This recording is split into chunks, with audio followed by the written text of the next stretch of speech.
There was a cold December evening many winters ago when I sat across from a man whose name the world would one day know, though on that night he was still poor, still unknown, still dressed in a coat too thin for the weather.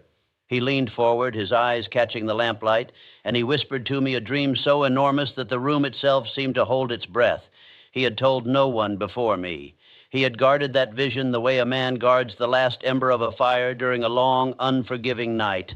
And years later, when his name was printed in every newspaper across the continent, I understood something that had been hiding in plain sight for the whole of my life. The richest men I had ever studied all shared one curious, almost forgotten habit. They had learned somewhere along the way to close their mouths. I have spent the better part of my years walking among the great achievers of this age, sitting in the drawing rooms of men like Andrew Carnegie, pacing the laboratories of Thomas Edison, listening to the quiet counsel of Henry Ford as he sketched ideas on the back of envelopes. And if you were to ask me what single trait separated those men from the thousands who dreamed equally large but died equally poor, I would not say intelligence, nor education, nor even persistence. I would say something far stranger, far quieter. I would say they knew when to speak, and more importantly, when to be silent. They understood, as if by instinct, that a plan spoken too early is a seed unearthed too soon. Whatever the mind can conceive and believe, it can achieve, but only if the mind is first permitted to conceive in peace. Now, you may find this strange.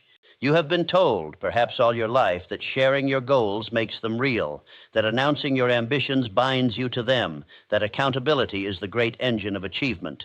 I have heard this modern gospel preached from every pulpit of self-improvement, and I must tell you, with all the gentleness of a man who has watched thousands of bright dreams collapse under the weight of their own premature declarations, that this advice is one of the most quietly destructive ideas of our age. It has convinced an entire generation that the way to build a cathedral is to show the blueprints to every passerby before a single stone has been laid.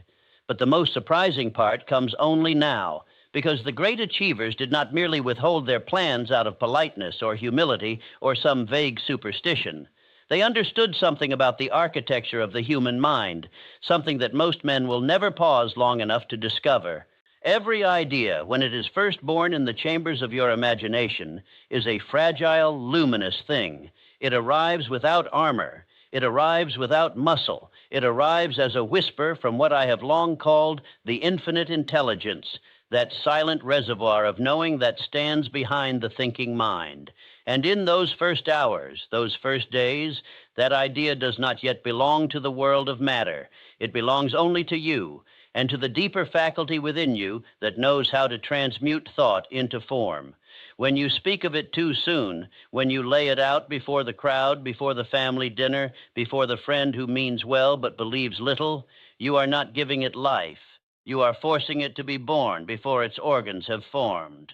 Consider what happens in that moment of premature speech. You describe your plan, and the listener, well-meaning or not, begins to respond. Their face shifts. Their eyebrows rise or fall or remain still in that awful neutral expression that every dreamer has learned to fear. They ask questions, reasonable questions perhaps, but questions shaped by the dimensions of their own courage, not yours. They point out the obstacles. They remind you of your previous failures. They compare your vision to the shape of the world as they have known it. And in the space of a single conversation, your idea, that delicate, luminous thing, is passed through a filter of other men's fears, other men's limitations, other men's unconscious jealousies. And here is the detail most people overlook, hidden right here in plain sight. You do not walk away from such conversations unchanged. You walk away with your idea smaller, duller, already beginning to feel heavy. You have not received feedback. You have received a transfusion of someone else's doubt, directly into the bloodstream of your own conviction. And faith, once wounded, is the most difficult thing in the world to heal. This is what Hill came to understand through years of observing men who built empires and men who built nothing at all, that the subconscious mind is not a neutral servant. It is a deeply impressionable witness. It listens to every word spoken in its presence, including the words spoken about your own dreams, and it begins to organize itself around the dominant emotional tone of those words. If you announce your plan to 10 people and 8 of them respond with subtle doubt, the subconscious does not care that you disagreed with them aloud. It has already absorbed the weight of their doubt. It begins quietly, invisibly, to search for confirmations of that doubt in the world around you, and soon enough it finds them. This is why the ancients, long before there was any psychology, any science of the mind, built temples with inner sanctuaries, rooms within rooms, spaces where only the initiated could enter. They understood in their own mythic language that what is sacred must be protected from the common air. The alchemists of old, whom I have studied with great care, sealed their vessels before placing them upon the fire. They did not pry open the lid to show the neighbors what was cooking inside. They knew that transformation requires an unbroken container. And the plan you are carrying right now, the one you have perhaps been tempted to share at the next dinner party to win the approval of people whose approval you do not actually need, that plan is in its alchemical phase. It is not yet gold. It is still the dark, unpromising material of the first stage. And if you open the vessel now, you will not accelerate the transformation. You will halt it. I remember a young man who came to me many years ago, bright-eyed, trembling with a vision. He had conceived a business that would, if executed, have made him wealthy beyond the dreams of his parents. He asked me what he should do first. I told him to go home, write the plan in a journal, tell no one for 90 days, and work on it in silence. He looked at me as if I had asked him to cut off his own arm. He said, "But my family, my friends, surely I must tell them." I said, "Tell them afterwards. Show them the harvest, not the seed." He did not listen. He went home and told everyone. And by the time I saw him again, some months later, the vision was dead. Not killed by enemies, killed by loved ones who had asked too many careful, loving, patient, destructive questions. What the lives of great achievers have been trying to tell us for centuries is that there is a law operating here. A law as exact as gravity, as silent as gravity, and just as impersonal. The law is this: a definite purpose held in secrecy gathers power. A definite purpose broadcast too soon leaks power. I have watched this law work in the lives of men across every industry, every continent, every decade of my own long observation. And I have never once seen it fail. Andrew Carnegie himself told me in one of our earliest conversations that he did not speak of his largest moves until the moves were already half completed. He did not announce his intention to build a steel empire. He built it, and then it was announced by the newspapers who had not been consulted in the planning. Thomas Edison, when he was deep in the 10,000th failed attempt at the incandescent lamp, did not convene a press conference to describe his progress. He worked. He slept briefly. He woke and worked again. The world met the lamp only when the lamp was ready to shine. Henry Ford, long before there was a Model T on any road, spoke of his vision only to a small closed circle, the inner ring of his Mastermind alliance. Outside that ring, he said almost nothing. He understood that the many must not be allowed to interfere with what the few are assembling. This, you see, is the true nature of the Mastermind principle, which I have spent so much of my life trying to describe to those who would listen. It is not merely a group of advisors. It is a sealed chamber. It is a company of minds who have agreed by spoken or unspoken covenant to protect one another's visions from the corrosive air of the wider world. When you share your plan with your mastermind, with those few who carry the same frequency of ambition, the same respect for the laws of thought, you are not breaking the silence. You are deepening it. You are speaking into a container that holds. But when you share your plan with the random audience of acquaintances, colleagues, distant relatives, well-meaning bystanders, you are not speaking into a container. You are pouring water into a sieve. Here begins the darkest game of the subconscious mind. Because the ego, that small anxious self that each of us carries within, does not actually want your plan to succeed in silence. The ego wants applause. The ego wants the small, immediate reward of being seen as a person with a big dream, even before the dream has cost you anything. And so the ego whispers constantly, tell them about the book you are writing. Tell them about the business you are planning. Tell them about the life you intend to build. And every time you obey that whisper, you are paying yourself a small counterfeit dividend, the sensation of having accomplished something without having accomplished anything at all. I have come to believe that this counterfeit dividend is one of the great hidden thieves of human destiny. It robs you in a currency you do not even notice. Each time you describe your dream aloud to someone who did not need to hear it, your mind registers a faint signal of completion. A small portion of the psychic energy that should have been burning inside you, driving you toward the work, is discharged harmlessly into the social air. You feel for a moment a little lighter, a little prouder, and you are poorer for it, though you do not know it yet. The arrow has been released from the bow before you ever drew it back. This is why so many people can describe their dreams in vivid detail for decades and never take a single step toward them. They have been spending the fuel of their ambition in the wrong furnace. They have been burning it in conversation, not in action. And the subconscious mind, watching all this, slowly concludes that the dream belongs to the category of things that are spoken about, not built. It files the dream accordingly. It stops waking you up at 4 a.m. with new ideas. It stops pulling you toward the library, toward the workshop, toward the quiet desk where real things are made. It treats the dream as what you have trained it to believe the dream is, a topic of conversation. What Hill said about this subject is deeply unsettling, and I will not soften it here. He said that most men do not fail because they lack ability, nor because they lack opportunity.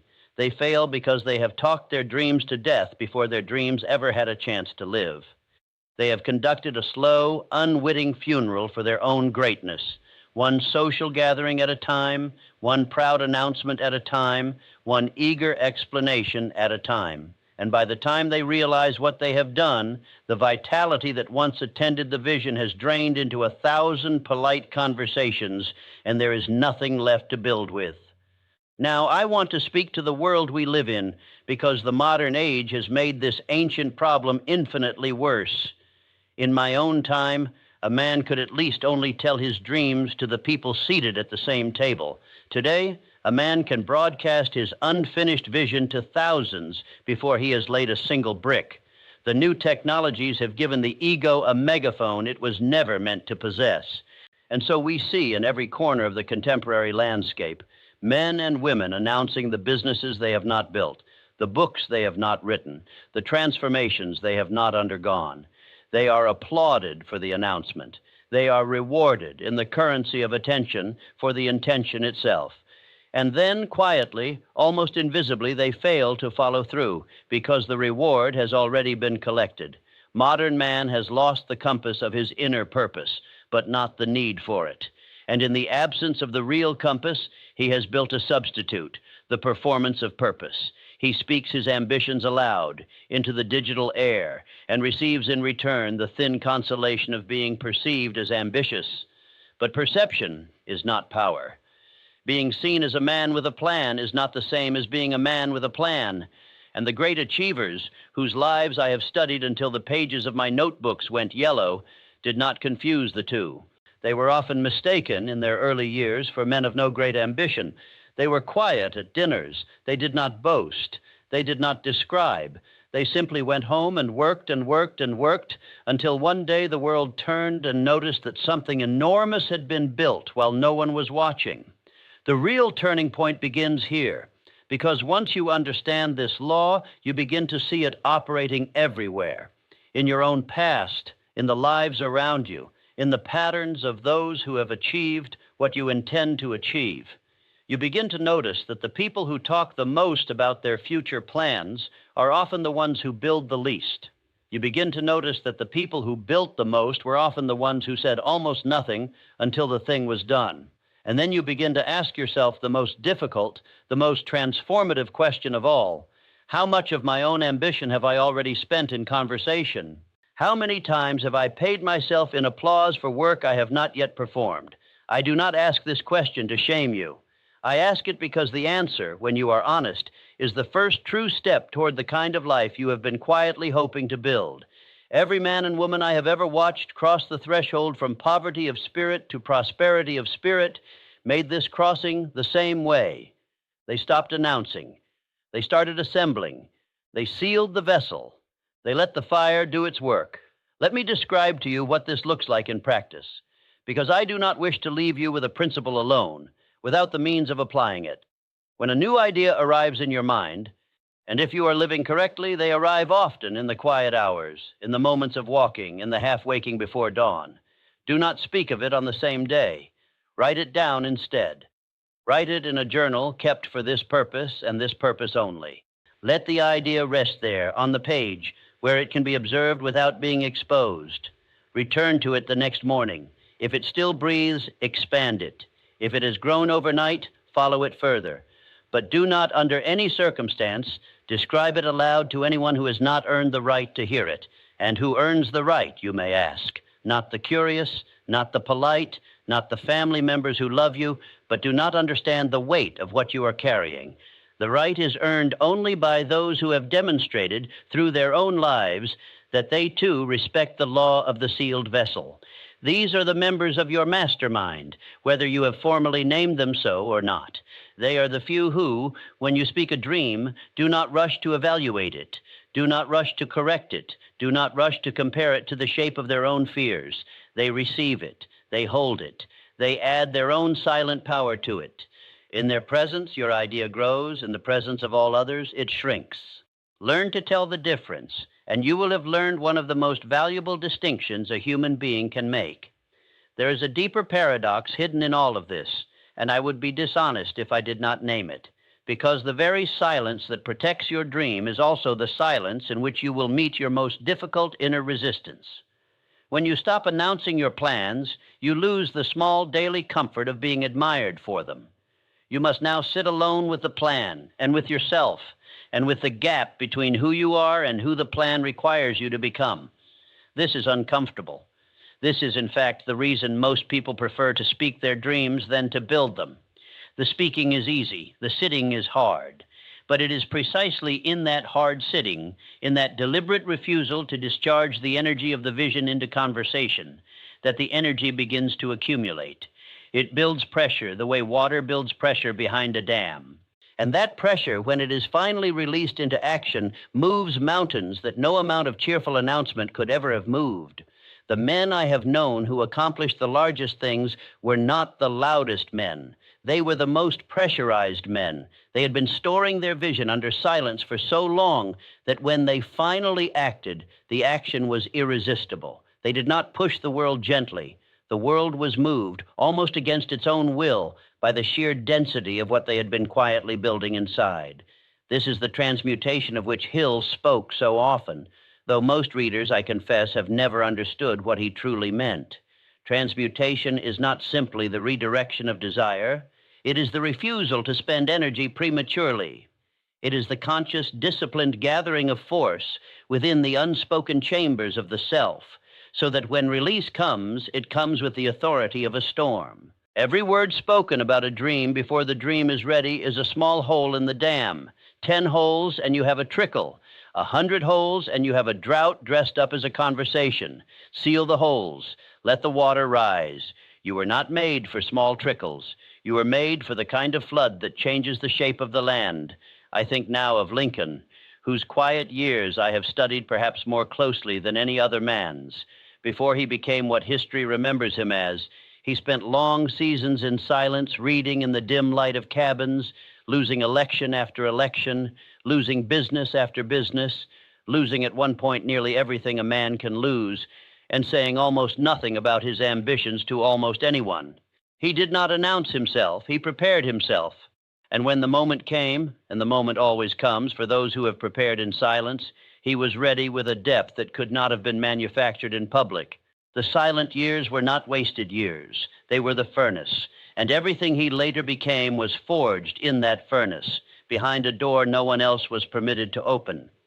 Do you see now why the modern advice to share your goals with everyone is so misguided?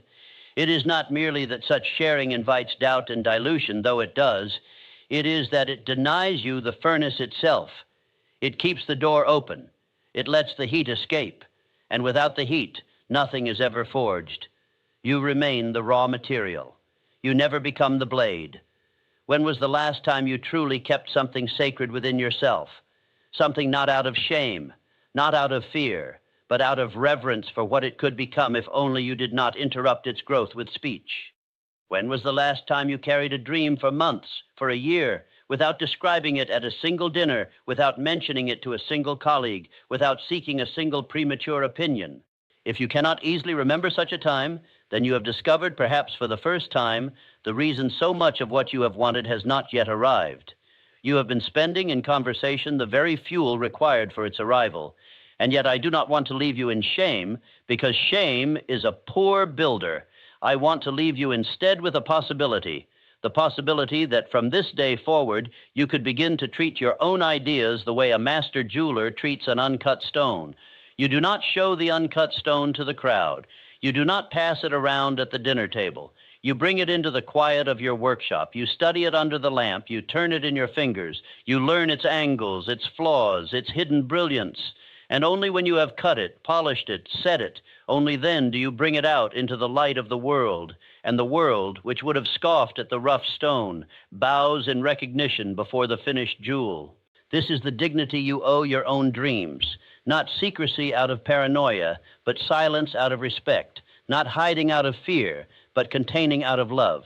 The container is not a prison for the idea. The container is the womb, and every womb in nature is closed, warm, dark, and patient. Nothing of great value has ever been born in the open air of public discussion.